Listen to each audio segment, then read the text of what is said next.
come, let your will be done on earth as it is in heaven. So, I am unlearning the rush to measure everything by output.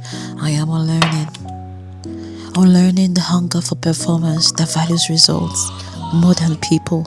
I am unlearning the quiet pride of efficiency that feels powerful but forgets love. Because the people I serve, they are not systems to optimize. They are souls mid-journey. They are prayers in progress. They are becoming. And I am becoming too. Leadership. I am discovering that it is not control, it is cultivation. It is choosing patience when the deadlines shout, choosing grace when weakness shows, remembering that I am not the builder in the room, the Holy Spirit is. So I walk, I serve, I show up, not to prove strength, but to build people. And when people are built, heaven handles the result.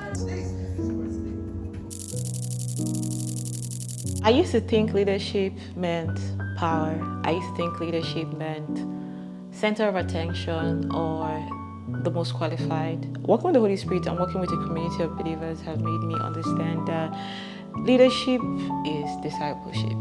Let me explain that.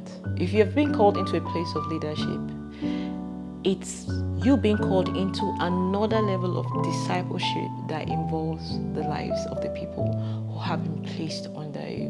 Now let me explain that further. I mentioned earlier that I lead the media team of the God Life Assembly, and it has been such an eye-opening process.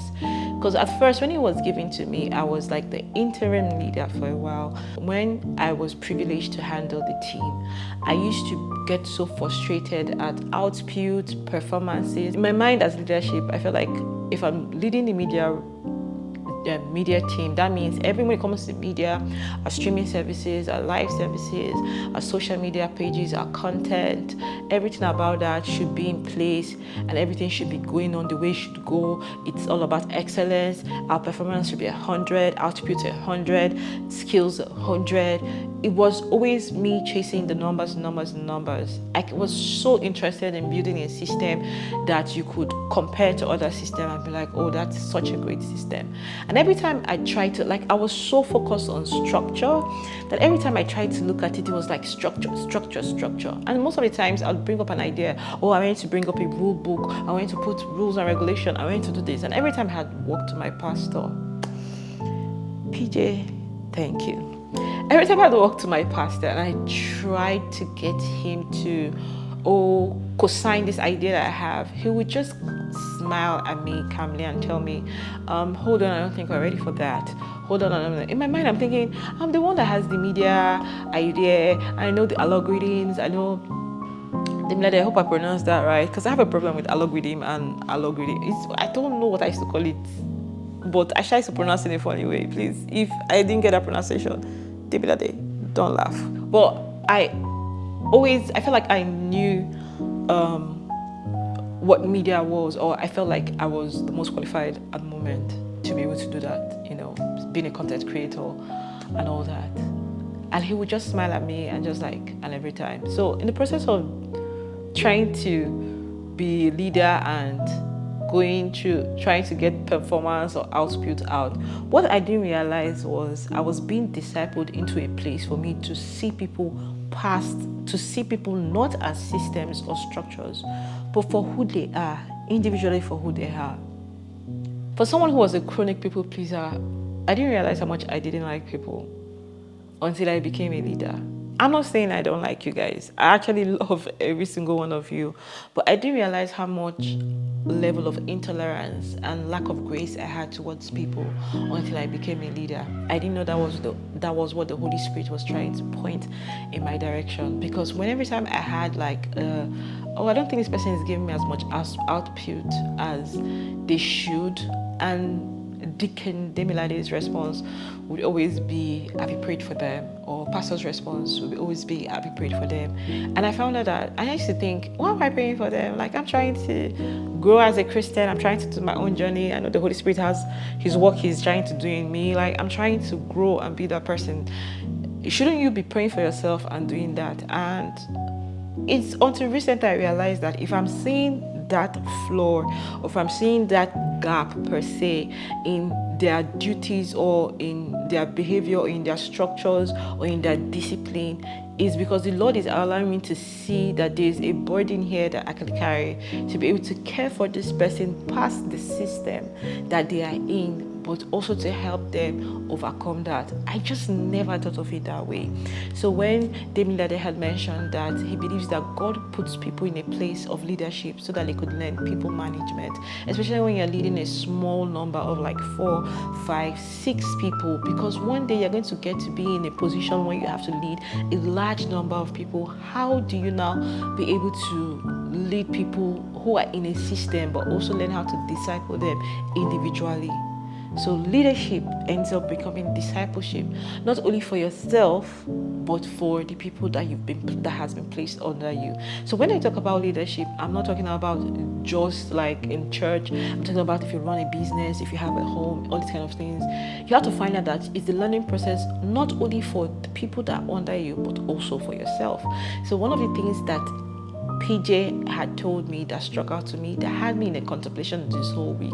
I had to call him and I said, see, I really want to be a good leader. In fact, every time I had a response to somebody, I sent it back to him to like, see, look at this, am I doing this well? Because he had said something to me. He said, focus on people and not systems. Focus on people and not structures, because wholesome people would give you the output that will make your system work. So instead of me trying to focus on the performances, the output, whether you're shooting the right videos, whether you're showing up on time, I have to focus on you individually and find out where you are in your walk with God. What is God speaking to you? What is God saying to you? Why do you have a habit of showing up late? Is it something that we can work on? For example, if you're staying too far from church, is there somebody in church that can get you to go to that place on Saturday, so both of you can come together on Sunday so you get to arrive on time?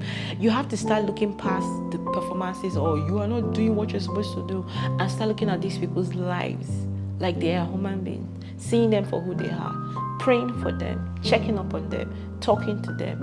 And coming to that realization has been kind of heavy for me, because like I said earlier, I don't know if it's that I don't like people, but God must be seeing that flaw in me, that's why he's putting me in a place of leadership.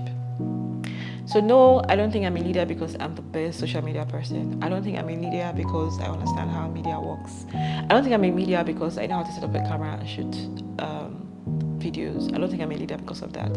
I genuinely believe that God made me a leader, or God had put it in the heart of my pastor to make me a leader in church, because he needs me to see people for who they are and learn how to actually see people, learn how to give grace to people, learn how to want better for people, not because of the output that will be ticked under my name. I was like, oh, you're a great leader, but rather to make sure that, like when my pastor said he rather the system falls apart, but the people are growing spiritually and the people are growing as Christians.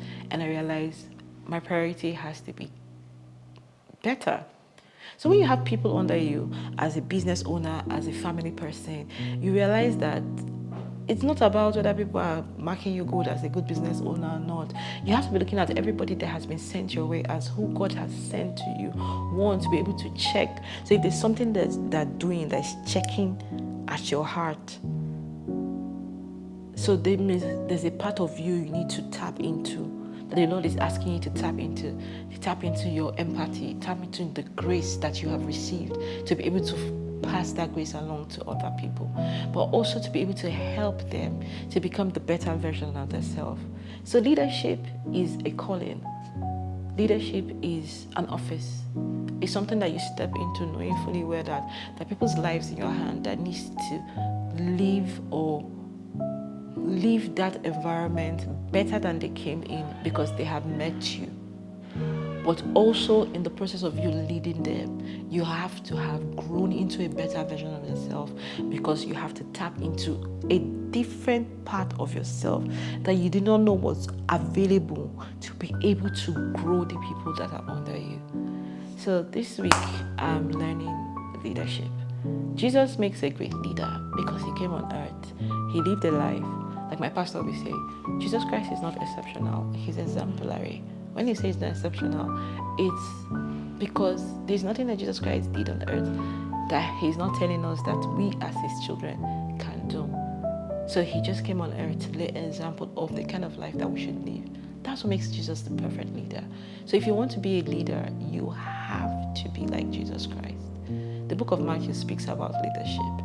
You cannot, to be a good leader, you have to learn how to be a good servant. You have to serve people.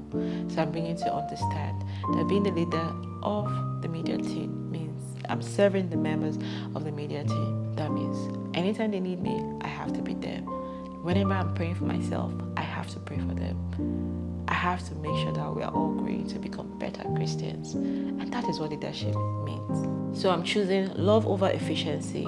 I'm choosing grace over pressure. I'm thinking about raising wholesome Christians than about getting the best results or the performances as the media team. So going forward, I'm going to be asking questions like, how are you doing? How can I support you? What is God saying to you? Because growth actually takes time. And for you to build great systems, you need time. Because great people make great systems. So focus on your people, not the systems. Leadership is understanding that you need to focus on your people and not system. So if you lead people as a business owner, as a president or a politician, whatever role of leadership you find yourself in, even as a father, as a mother, ask one question to the people that God has placed under you. How are you doing this week? How can I support you? Now, all this better English I'm speaking, just know that these are the lessons that I've learned this week. Going ahead, this is how I intend to walk. I'm praying on the Holy Spirit to help me because I am human. I can lose God at any moment, but I'm trusting that the Lord, in the process of me being able to create wholesome people, will become wholesome myself. So, thank you for another Soul Kitchen. I hope you ate well today. See you next week.